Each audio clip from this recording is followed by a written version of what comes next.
Assalamualaikum warahmatullahi wabarakatuh. Alhamdulillah pada kesempatan hari ini kita akan belajar terkait dengan konsep dasar manajemen investasi dan risiko.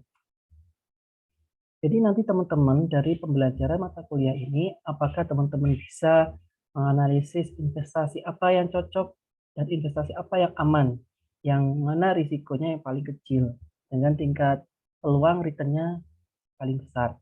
Jadi apa bedanya konsumsi dengan investasi? Kalau teman-teman beli sekarang, kulkas, mobil, HP, apakah pada periode setelahnya itu masih nilainya sama dengan fungsi kegunaan juga? Pada umumnya mengalami ke penurunan nilainya. Jangan pada investasi, kalau kita beli misalkan surat saham, kepemilikan saham, atau reksadana, obligasi, atau tanah, atau kita menabung uang, maka pada periode kedepannya, misalkan 15 tahun lagi, dari uang yang kita tabung, uang yang kita investasikan dalam bentuk saham, harganya bisa naik, harga tanahnya juga naik, atau bahkan jumlah uangnya kita terus bertambah. Sehingga di sini dapat disimpulkan bahwasanya kalau kita mengkonsumsi, maka akan habis nilainya. Misalkan kalau kita investasi, nilainya justru bertambah. Jadi dari tabel ini dapat kita lihat bagaimana proses sebuah investasi dari seseorang yang mempertimbangkan terkait dengan risiko, pajak, dan pengelolaan asetnya, sehingga bisa mendapatkan performance evaluation atau pengambilan keputusan. Apakah dia memilih investasi jenis apa dan periode atau timingnya sampai kapan periodenya. Konsep dasar investasi dapat kita artikan bahwasanya investasi komitmen atas sejumlah dana atau sumber daya lain yang dilakukan saat ini dengan tujuan memperoleh keuntungan di masa yang akan datang. Jadi kita tidak mendiamkan uang kita, tetapi kita mengelola uang kita agar dapat bertambah atau berkembang. Jadi definisi investasi ini adalah komitmen sejumlah dana saat dengan harapan memperoleh keuntungan di masa mendatang. Pihak yang melakukan investasi siapa saja? Bisa saja individual atau institusional. Individual berarti kita perorangan masing-masing. Sedangkan institusional yaitu badan atau lembaga yang mana non perorangan. Investasi juga mempelajari bagaimana mengelola kesejahteraan investor. Karena kita investasi, maka yang mengelola uang kita akan mempertimbangkan bagaimana investor yang telah memberikan dananya mendapatkan keuntungan. Investasi seperti menanam pohon buah, harus mencari tanah yang subur, benih yang baik, merawat dengan penuh kesabaran dan ketekunan, dan hasilnya yaitu buah yang istimewa. Jadi prinsip investasi ini memperoleh keuntungan dengan risiko yang terkendali. Jadi ibaratnya kita sudah mengenali medan ataupun kondisi di mana kita melakukan investasi, sehingga peluang keuntungannya lebih besar dan risikonya lebih kecil. Kalau contoh kita menanam durian, cocoknya itu di suhu yang bagaimana dan juga tanah yang bagaimana. Terus kita mencari juga terkait dengan bibitnya yang seperti apa yang bagus, yang montong ataupun yang lokal atau yang import, dan juga kita merawat atau mengelolanya. Jadi tidak dibiarkan, tapi dikelola, dipupuk, diairi, disiram, disemai, dan lain sebagainya. Sehingga pohon durian tadi dapat berbuah. Dan buahnya manis, besar, banyak. Keinginan kita kan seperti itu. Jadi mengapa harus berinvestasi? Kalau kita pada usia misalkan kita setelah lulus kuliah, teman-teman sudah mendapatkan pekerjaan ataupun teman-teman membuka usaha dan juga memiliki pendapatan, maka apakah 100% pendapatan itu tadi teman-teman gunakan untuk konsumsi Kalau 100% berarti ya nanti habis. Kalau misalkan teman-teman kelola dengan baik, maka bisa saja pada periode-periode selanjutnya uang yang teman-teman investasikan itu menjadi pegangan atau perencanaan keuangan berjaga-jaga hidup layak di masa depan. Jadi kalau lihat siklusnya ini umur 20 sampai umur 65 itu ketika kita sudah masuk usia pensiun atau usia tua, itu kan kita tidak bekerja lagi. Otomatis kita harus memiliki investasi untuk kehidupan kita di masa mendatang. Jadi kita sisihkan uang kita untuk kita gunakan nanti ketika kita tidak produktif kembali.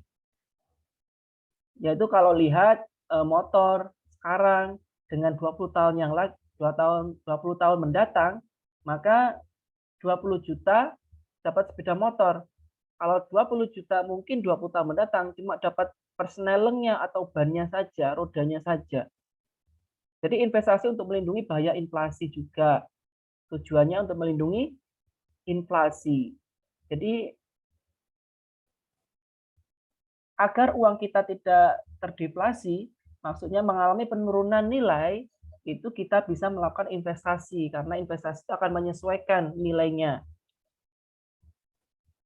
Itu mengapa perlu investasi? Yang pertama adanya tujuan keuangan yang ingin dicapai, membeli rumah, menyiapkan pendidikan anak atau pensiun, tingginya biaya hidup saat ini, naiknya biaya hidup dari tahun ke tahun, keadaan perekonomian tidak akan selalu baik, fisik manusia tidak selalu sehat, menyiapkan pensiun, menyiapkan dana untuk diwariskan, banyaknya alternatif produk keuangan. Jadi faktor tidak terduga di dalam kehidupan kita juga harus kita siapkan karena roda itu berputar. Kita tidak bisa memastikan apakah saya selalu survive, keuangan saya selalu tercukupi. Bisa saja ada hal yang tidak terduga yang menghantam keuangan kita sehingga tidak stabil. Banyak orang sukses akhirnya menjadi miskin karena tidak mengelola keuangannya dengan baik. Faktor yang mempengaruhi pilihan investasi. Yang pertama dari usia, profil risiko, yaitu apakah tipe-tipe investornya itu risk taker, risk moderate, atau risk averter. Yang ketiga pajak, likuiditas atau keamanan, situasi ekonomi internasional, situasi ekonomi nasional, situasi industri, sains dan teknologi, siklus dan tren. Jadi ada banyak faktor yang bisa mempengaruhi investasi. Sehingga Anda nanti akan menyesuaikan ketika kondisinya begini, Anda investasi apa jenisnya. Saham, deposito, emas, tanah, atau dan lain sebagainya. Properti. Jadi masing-masing jenis investasi itu juga akan berpengaruh terhadap apa ya tingkat keuntungan yang akan didapatkan kondisi saat itu juga. Apakah investasi sama dengan menabung? Jika kita tabung uang 1 juta hari ini dengan bunga 7% per tahunnya akan menjadi 4 juta 20 tahun mendatang. Jika dibelikan obligasi jangka panjang pemerintah berbunga 11% per tahun, maka jumlahnya tumbuh menjadi 8 juta. Bila diinvestasikan saham dengan tingkat keuntungan 20% per tahun akan menjadi 38 juta. Jadi kembali lagi jenis investor itu juga akan mempengaruhi tingkat keuntungan yang didapatkan. Apakah dia mengambil risiko, suka risiko, dia sedang atau dia penakut atau penghindar risiko. Sehingga nanti ya pastinya kalau kita menabung aman, uang kita tidak akan hilang. Kalau kita saham, tingkat risikonya tinggi, tapi tingkat peluang keuntungan juga tinggi. Maka faktanya harga saham PT Indofood Sukses Makmur Tbk 31 Desember 28 itu harganya 2.213 menjadi 6.650 31 Desember 2013. Jadi dari tahun ke tahun akan naik harga sahamnya jika kinerja perusahaannya bagus.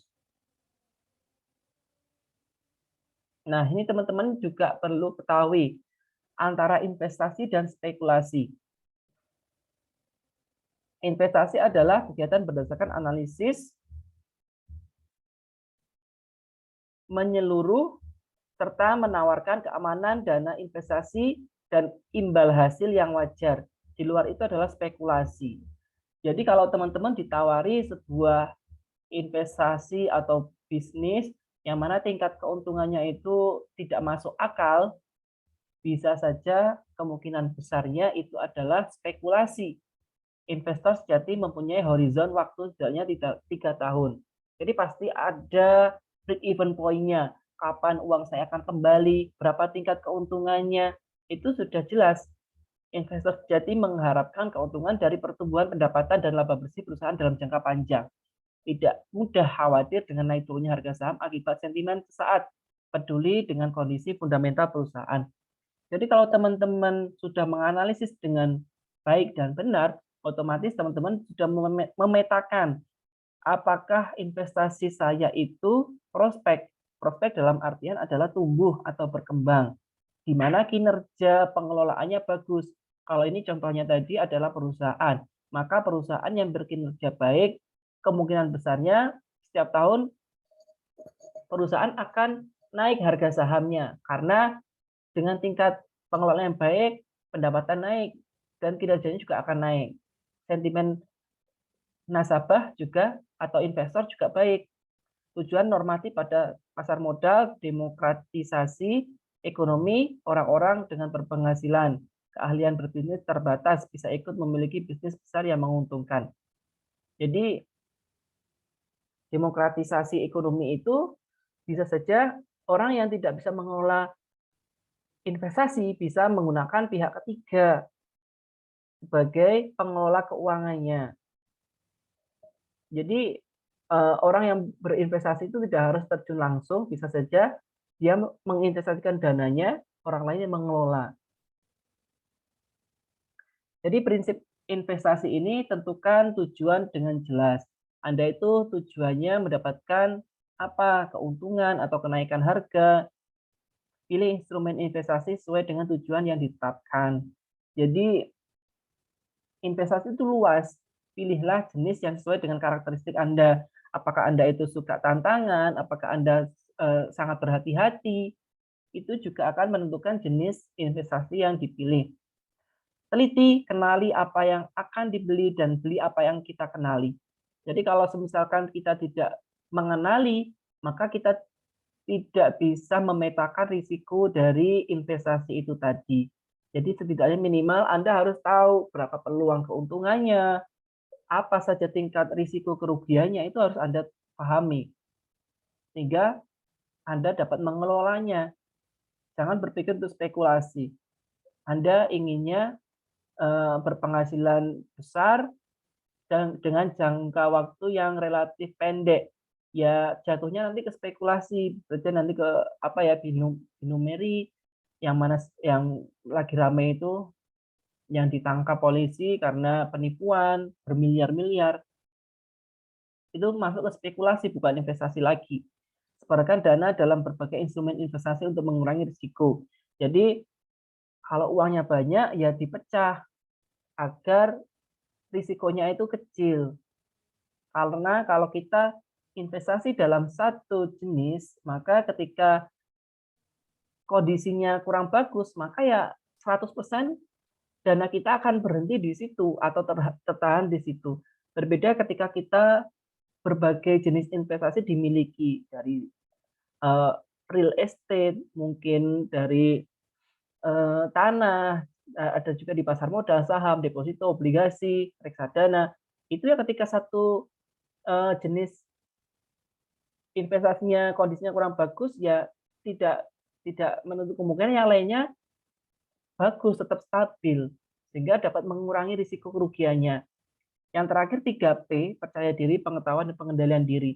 Jadi ketika sebelum investasi, Anda harus terjun langsung, pengetahuan minimal memahami ruang lingkup investasi yang akan Anda terjuni. Jadi kalau belum mengenal, ya belajar dulu. Jangan langsung Anda investasi, terus uangnya Anda gunakan seluruhnya, ternyata itu adalah sebuah penipuan. Contohnya banyak, ada yang investasi ternak lebah, ternyata bodong, tidak, penjualannya tidak jelas, dan apa ya, akhirnya produk itu tidak terjual, sehingga rugi.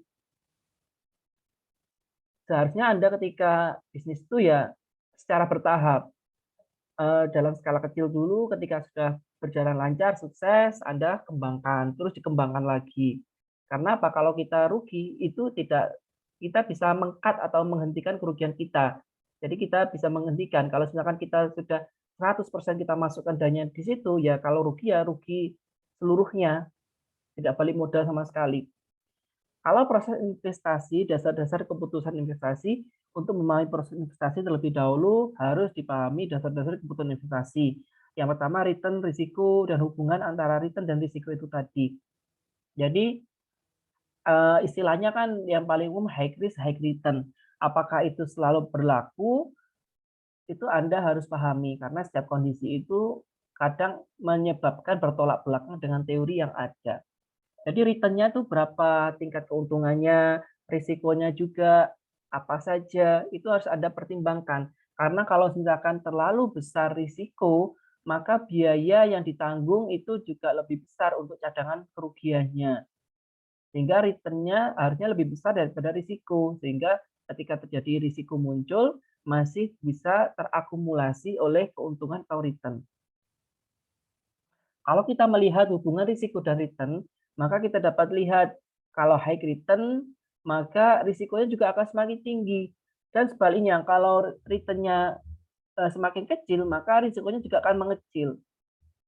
Jadi, Anda harus pahami kondisi apa yang menyebabkan risiko muncul dan kondisi apa yang bisa memaksimalkan return-nya.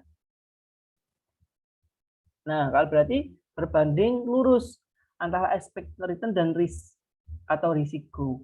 Baik itu obligasi pemerintah, obligasi perusahaan, saham, opsi, call put, kontrak futures, ekuitas internasional. Jadi pada umumnya dan mayoritasnya itu berbanding lurus atau searah. Jenis risiko di sini ada dua, dibedakan, ada non-sistematik dan sistematik. Kalau non-sistematik berarti contohnya risiko bisnis, finansial, likuiditas, cedera janji, atau risiko negara. Dan kalau sistematik berarti tingkat suku bunga, nilai tukar mata uang, pasar, inflasi. Nah, kalau time frame investment, jarak antara investasi itu kurang dari 2 tahun itu investasi goals-nya, tujuannya yaitu easy access to investment, moderate yields, steady income,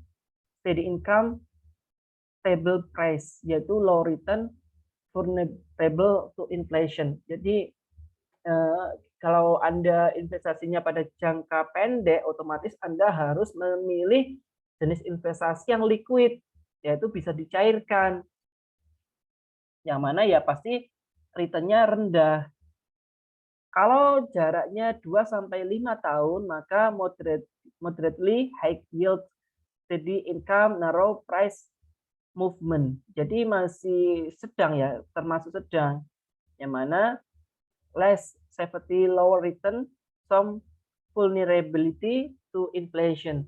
Jadi sudah bisa menekan inflasi, nilai inflasinya, akan tapi ya return-nya masih rendah.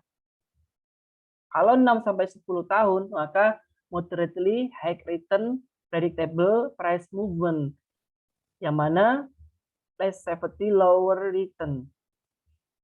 Jadi ini sudah termasuk bagus jangka panjang ya, sudah masuk jangka panjang sehingga return-nya dapat return kita aman, lower return, yaitu sudah dapat kita rasakan.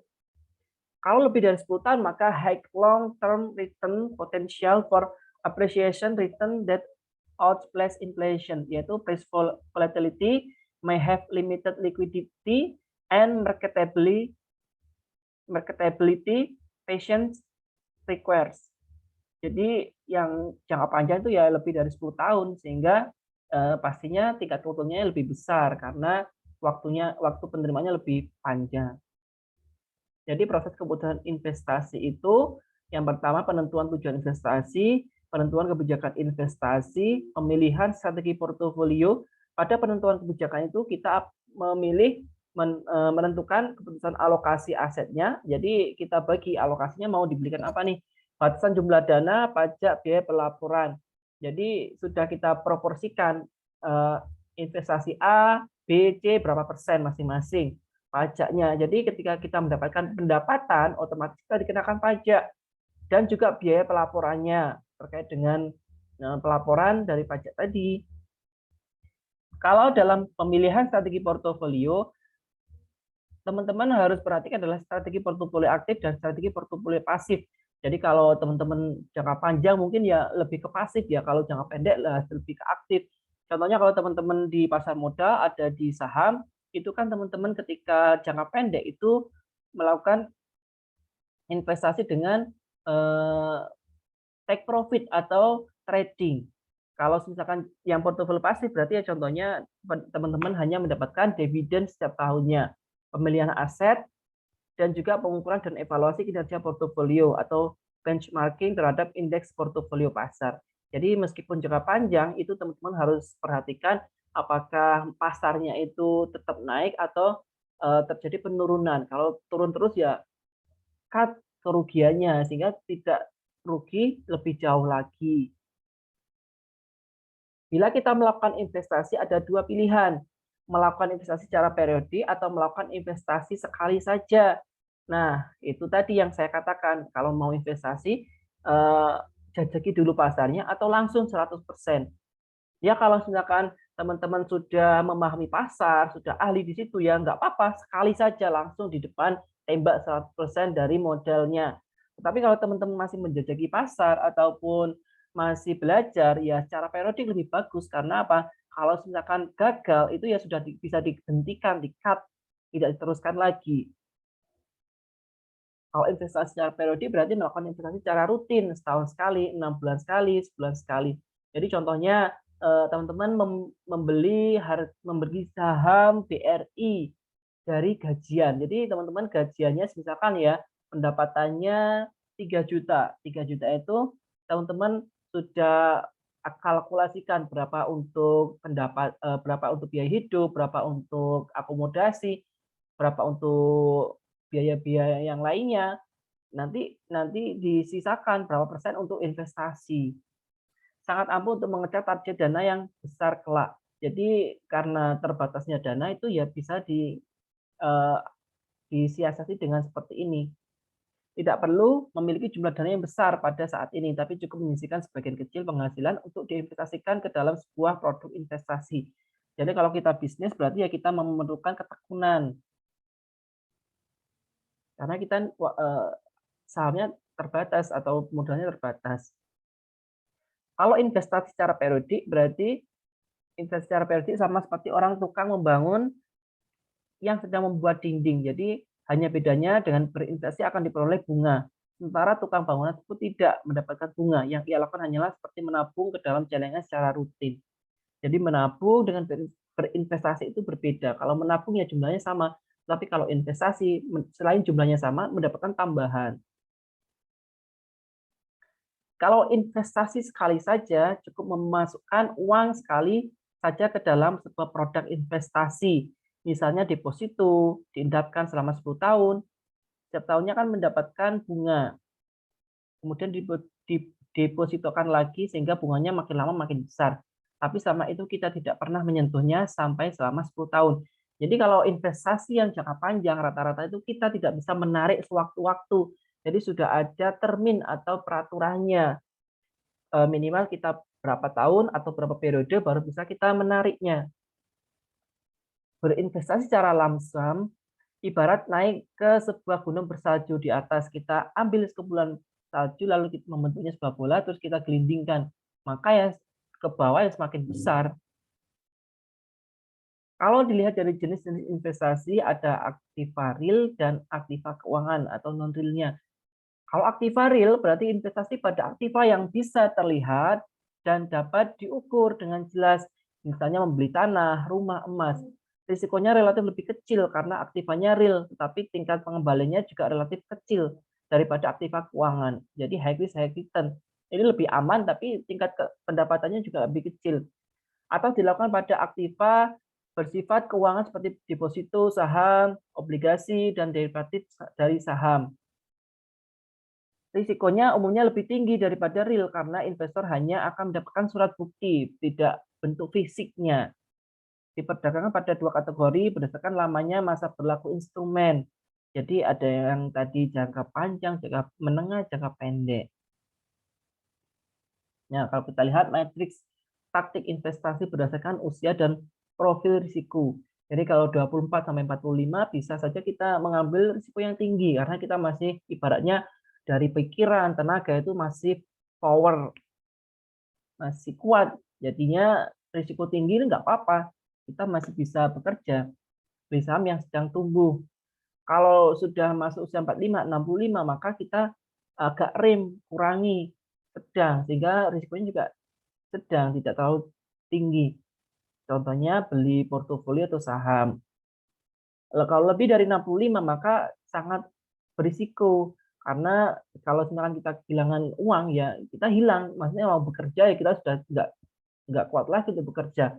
Maka yang investasi yang aman ya jenis-jenis yang risikonya rendah. Contohnya reksadana, obligasi, beli saham dengan dividen yang tinggi. Jadi tingkat risiko dari saham itu yang paling rendah. Jadi saham itu banyak kategorinya juga. Ada yang berisiko tinggi, ada yang berisiko sedang, berisiko rendah. Yang mana teman-teman pasti sudah pernah mendengar istilah saham gorengan, saham blue chip, itu berbeda karakteristiknya dan juga harganya tentunya. Jadi semakin high return ya semakin tinggi harganya. What is your investment philosophy? Konservatif, moderate, or agresif? Nah, ini teman-teman bisa coba ini. Teman-teman isi, coba ini kuisnya. Ini akan membaca teman-teman masuk kategori yang mana, konservatif, moderate, atau agresif. Dengan menjawab pertanyaan-pertanyaan pada kuesioner yang dibagikan akan didapatkan gambaran seberapa besar risiko yang dapat Anda tanggung. Jangan berpikir terlalu lama. Tidak ada jawaban yang benar atau salah. Apabila tidak ada jawaban yang tepat, pilih salah satu jawaban yang paling mendekati dari karakteristik Anda. Ini skornya, levelnya berapa Anda ini. You have a high tolerance for risk. You have an above average tolerance for risk. Jadi ada range dari skornya.